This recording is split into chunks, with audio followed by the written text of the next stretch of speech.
Factores relevantes del anatocismo. Factores políticos. El factor político fue clave ya que la reprivatización no solo responde a una estrategia económica, sino también a una necesidad del gobierno de recuperar la confianza de los inversionistas tras la crisis de la nacionalización.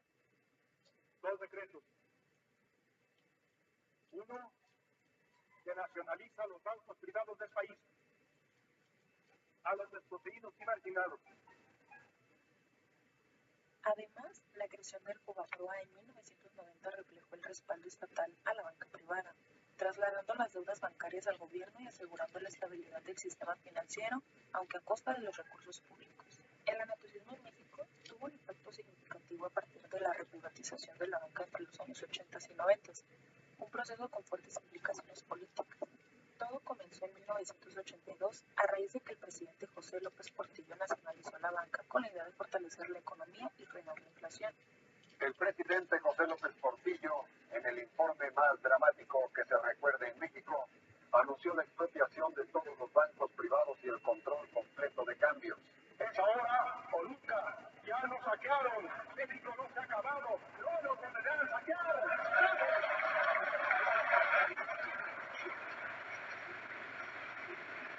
Inversión pública ineficiente.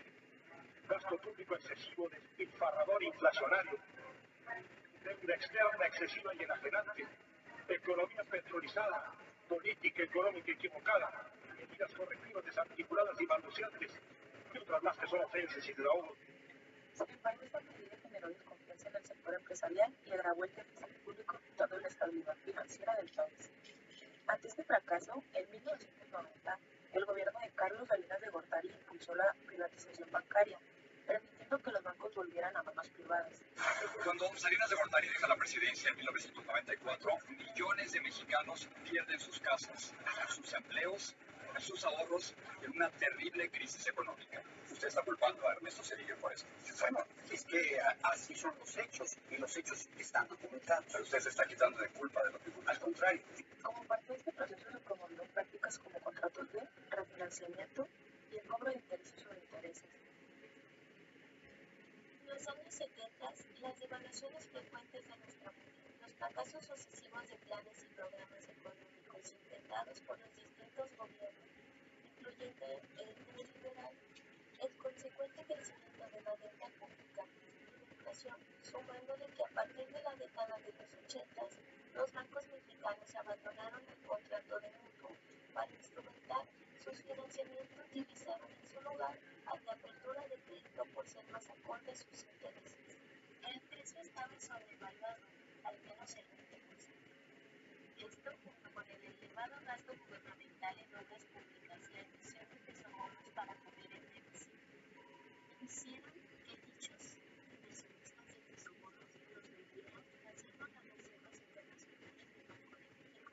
Sin embargo, este decidió comprar la deuda para mantener la base monetaria e impedir que las tasas de interés se incrementaran. La crisis era inevitable, pero durante la administración de Salinas no hubo ningún ajuste. Al tomar Ernesto Zedillo posesión en diciembre de 1990, cuando tuvo una reunión con empresarios donde se devaluó la tasa de cambio fija en un 15%. En 1995, Zedillo decidió establecer el sistema de libre explotación del peso al no poder mantener una nueva banda de tasa fija. ¿Cómo afectó la crisis económica a su economía? Pues, en general, no le impactó tanto porque la economía era humilde y tenía grandes propiedades, tenía grandes intereses económicos, así es que el precio no afectó todo. En particular, me preocupó en cuanto a la pérdida del poder adquisitivo los ahorros se dividían por ahí el poder adquisitivo.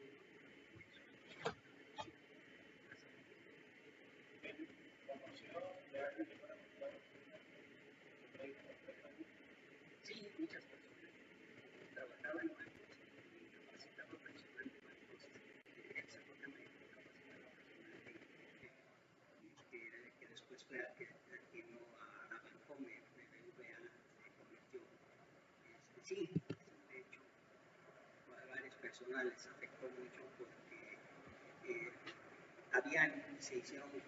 se documentaron créditos que resultaron impagables, o sea, se volvieron impagables, sobre todo los créditos que se documentaron en unidades de inversión. La unidad de inversión es una figura crediticia que favorece al acreedor y perjudica mucho al deudor. ¿Por qué? Porque capitaliza la deuda, o sea, capitaliza el capital.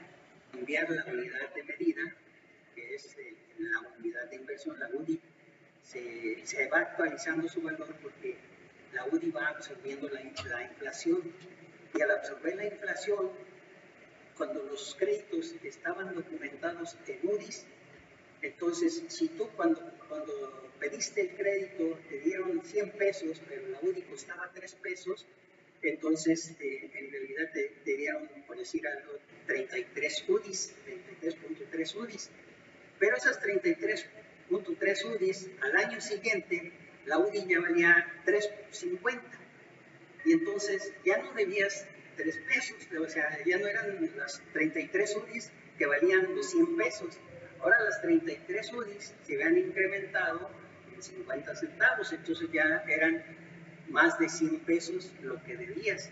Y si consideras lo que pagabas de intereses, que te acumulaban y todo, esto generaba que a la postre, y que eso tronó mucho la economía, que fue la última gran devaluación, la del 94 de diciembre, propició que muchos créditos se volvieran impagables. Pese a que la figura del anotacismo no existe dentro de la legislación mexicana, aún existen distintas prácticas como son los contratos de crédito adicional, de reestructura de crédito, los de refinanciamiento y el cobro de interés sobre interés, que prácticamente tienen el mismo fin, el cobro excesivo de intereses. Estas prácticas de cobro se ejecutan mediante las empresas bancarias y financieras, que repercuten en diversas violaciones a los derechos humanos de los solicitantes de crédito, las cuales quedan en un estado de indefensión frente a los múltiples derechos y beneficios que el Estado otorga a dichas instituciones. Los derechos humanos que se encuentran violentados principalmente son el de la propiedad privada y el de una vivienda digna. La afectación que se genera de forma directa a estos derechos humanos se da ya que a partir de las modalidades de cobro se tiene como fin el saldo de una deuda que puede ejecutarse a partir del embargo de bienes de las personas, mientras que la violación secundaria trasciende a derechos como la salud, el trabajo y la familia, que son afectados en una forma indirecta, de los cuales las prácticas de cobro mencionadas solo ocasionan un impedimento para su realización. Por lo tanto, las modalidades de cobro de estas empresas privadas ponían en peligro el patrimonio de las personas, realizando una afectación directa a sus derechos humanos, además que perjudicaba a un sector de la población más desprotegido. ¿Cómo afectó la crisis económica a su familia?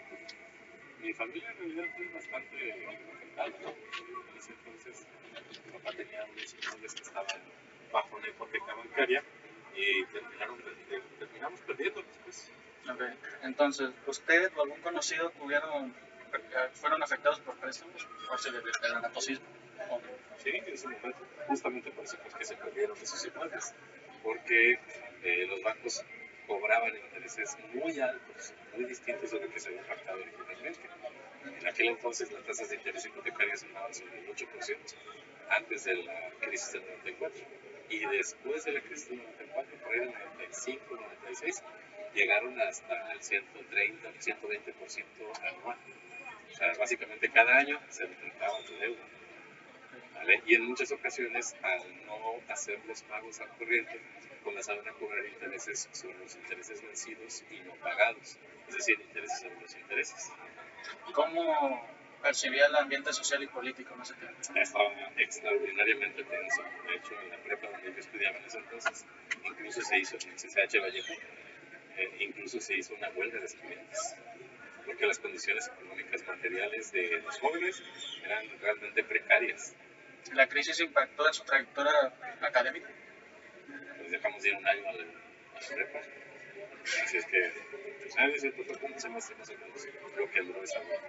¿Y cree que la crisis dejó enseñanzas hasta la actualidad sobre la economía? A esa generación probablemente sí, pero las nuevas generaciones ya están perdiendo esa cultura que se generó del adeudo que se generó en aquel entonces, ya como que no le hacen y están otra vez sacando tarjetas de crédito a lo tarugo.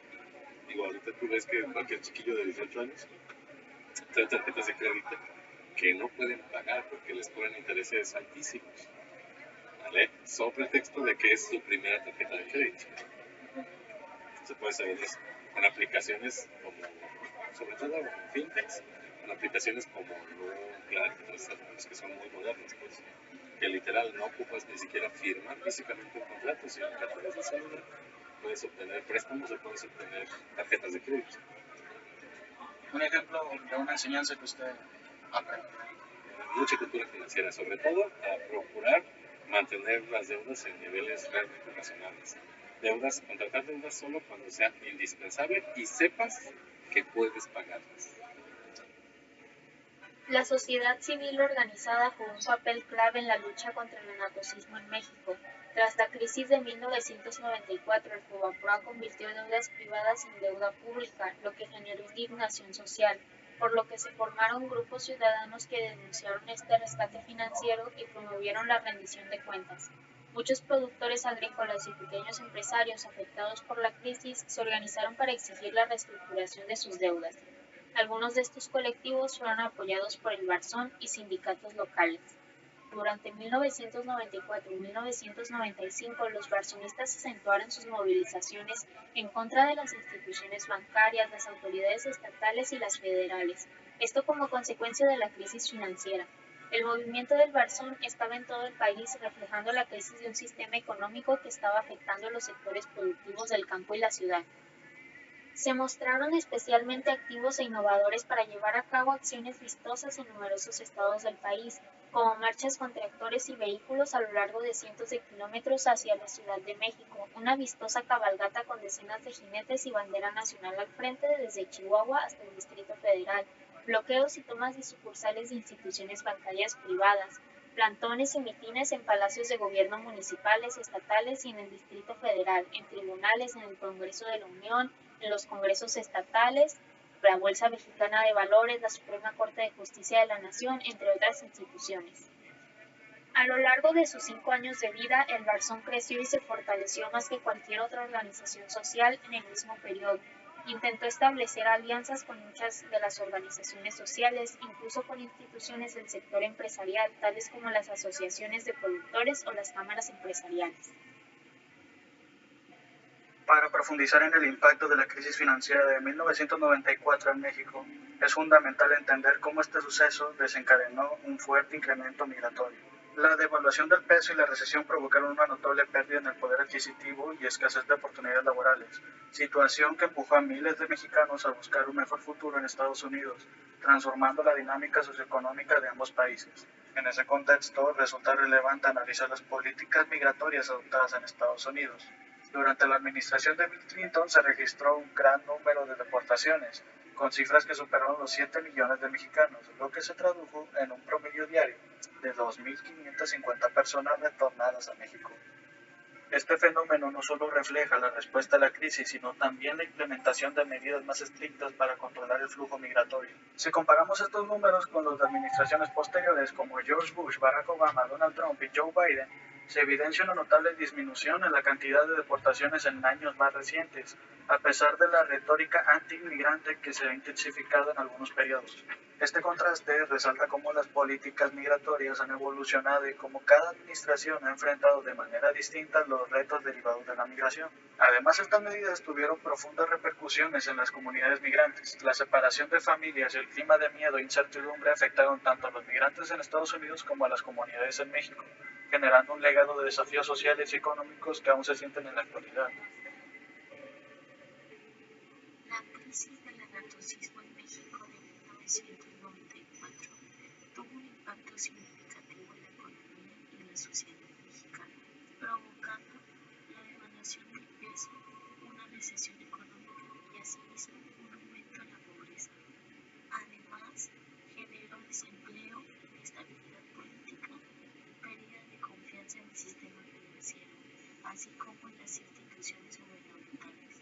La crisis también llevó a la quiebra de instituciones financieras, un aumento de la deuda pública y privada y reestructuración del sistema financiero con nuevas regulaciones e instituciones para prevenir futuras crisis. La importancia del tema radica en la reflexión de cómo evitar crisis económicas similares en el futuro, prevenir el anatocismo y proteger a los consumidores, así como de fomentar una cultura de transparencia y rendición de cuentas en la gestión económica y financiera, con el fin de desarrollar estrategias para prevenir o mitigar los efectos de futuras crisis.